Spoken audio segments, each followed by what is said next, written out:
My big word for him is inclusion. He included everybody. He was one of the earliest people to have children with disabilities on his show, and that's very personal to me. He just proved to be a rather remarkable man, and something that we could use a lot of right now. I had a great character to play, multifaceted, and it was a lot of fun playing my character, Jerry Vogel. But and working with these actors, it's a remarkable, wonderful experience. I'm glad to be aboard.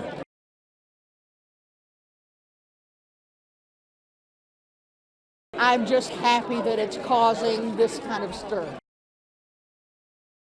Mostly I can say that I think he was talking to the people that need to hear him right now. He always talked to the people who needed to hear him. And for the children, he made a safe place. Like he used to say, I want a safe lap for children to sit on. The first part of his career, he was in the studio every day. And so, yes, at night he was still writing scripts. But the first program he did was called The Children's Corner. It was on WQED, and it was not scripted. So, but a whole hour every day, if you can imagine, live. He was a pioneer, a television pioneer.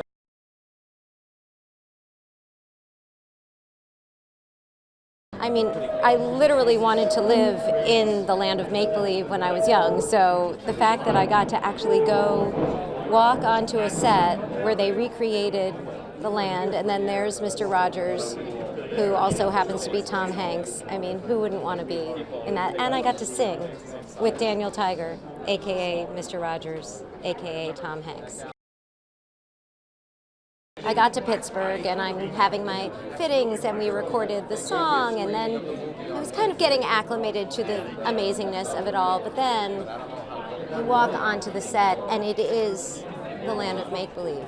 It is to every detail, and I had a visceral reaction. I needed a moment. I had to gather myself, because it just brought me back.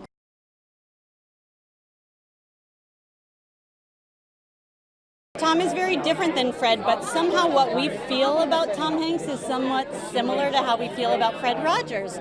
There's something about the warmth, the goodness we feel when we see him. And it's more about us than it's about him, if you know what I mean. It's what we attach to him. It's what he means to us. It's what he was for us when we were growing up. There are very few actors who have that, and I think he's the only one who could have played this part. He said that when he would do the program, he would think about one child on the other side of the camera, and he would try to perform just for one child. And I thought about that when we were filming with Tom Hanks. The first day we filmed the opening of the movie, I'm pretty sure that I said to him, I want you to picture one of your grandkids on the other side of that camera lens, and we're going to just do it for her. Well, I'm a mom of a young kid, and I was thinking a lot about how I want to raise a kind person in the world.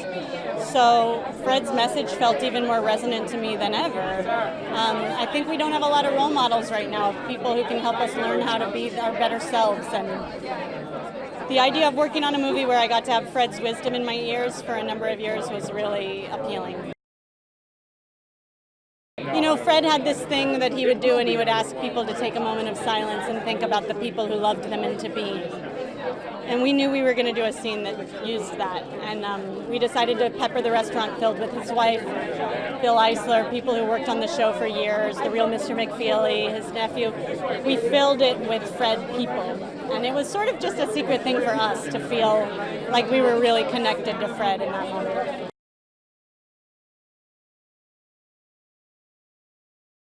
I was so intrigued by that article to go, what happened? And I was very intrigued to talk to Tom Junod, and as I say, talk me through those 2 weeks where you had this revelation in your life It's incredible. He was so brave. When everyone else, when the tide of television was turning, he went, no, we have to stop. You have to slow it down. You have to listen. This isn't what children need at all. They don't need a custard pie in the face. He went against every grain. He fought for the funding. He fought for everything. He was such a pioneer of his time that he thought, you know what? A great way to get a kid a message is not for me telling it through the TV screen, but for them listening to it through a puppet.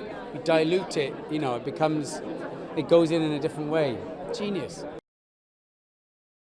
The greatest thing he did to everyone was to listen, and that was his kind of the fundamental or the foundation of everything he did. If you listen, everything else will come. There is no them, there's only us. So you have to figure it out. So to start listening, if you listen, you'll understand their point of view possibly, and empathy will follow.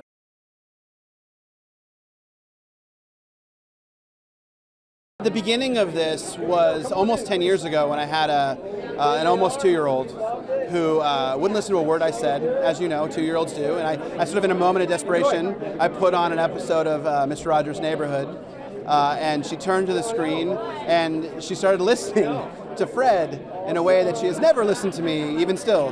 But I called Micah and I said, I believe I discovered a warlock named Fred Rogers who speaks toddler. In researching Fred Rogers, we very quickly realized that he was the wrong kind of subject for a traditional biopic. He was unwavering. He was consistent for 73 years. And what we realized we had to do was to look next to Fred, look in the lives of the people who have sort of whose lives he shaped. Because Fred Rogers was involved in the lives of hundreds of people, and he was helping them in private, without any kind of cameras around, day in, day out, writing letters, praying for people by name, just being that sort of secret Presbyterian minister that we knew he was.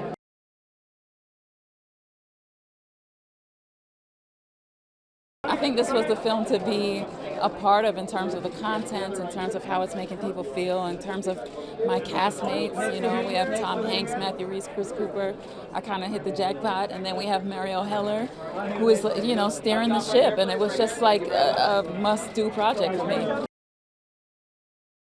I love the way that Tom didn't choose to play Fred or some kind of, reenactment of Fred, but he really chose to imbibe him, and there's this nuance and there's this essence of him, to the point where today I saw a picture of Fred and I said, that's not Tom's face, and I was like, oh yeah, they're not, you know what I mean? He's put his own stamp on it, and I think that that's what he does. He's a legend for a reason, and he just knows how to play characters.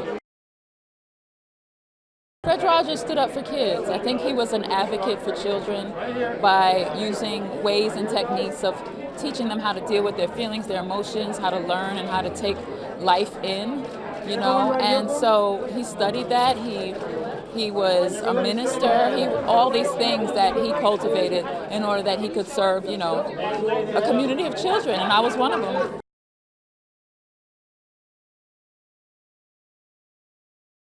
Tom Hanks brings goodness to his portrayal of a good man. This is an amazing day. I mean, what can I say? 21 years ago I read a story, and it's sort of there's many other people who have contributed to it other than me, but that it sort of bore fruit in this particular way is an amazing experience. The world needs the film right now because there is a hole in the world, the size and shape of Fred Rogers, as it turns out. And I think that his example and his inspiration, well, I don't know if it's going to fill it, but it'll at least lead us to start. He was not only a good man, he was a good man who worked really, really hard at goodness. And I think that's what he can show us, not just the power of goodness, but the power of working hard at it, and that kindness requires work and practice and discipline.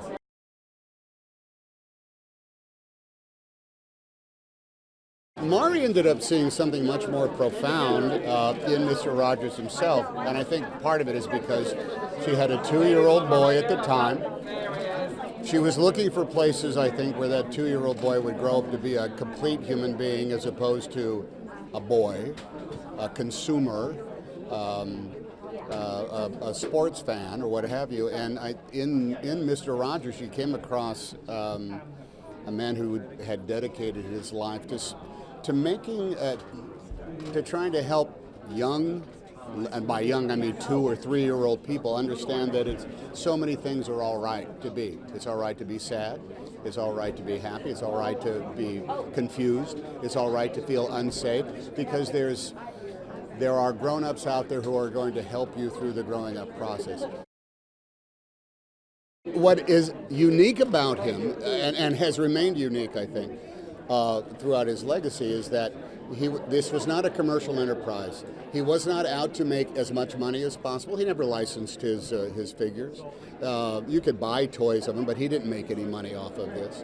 He was not, his show did not have commercials that sold breakfast cereal or toys that the kids wanted to have. He viewed television as being this instrument that it was turning young children into consumers, as opposed to in the best versions of people that they could be. It was, hi, hey honey, Rita Wilson, ladies and gentlemen. Hello. And so what I loved knowing about Mr. Rogers was that he was an ordained minister, and his ministry was his television show, and his parish was all of a single child that was on the other side of the television screen. And there's not a lot of that, and it wasn't for altruistic, feel-good reasons.